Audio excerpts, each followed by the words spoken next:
অবনি তোমার হোটেলে তুমি তো থাকো তোমার হোটেলে আমি হেলাম করে থয়ে গেলাম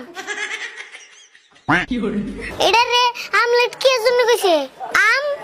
লেট হিজনে লেট যে দিদি করলাম কাকার বন মাথা গরম হয়ে গেল গা তাড়াতাড়ি যাই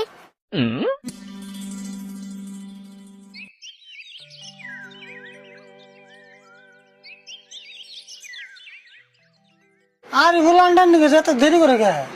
কোন যে কি করতেছে আর তো কোন একটা কামে দিয়ে শান্তি নাই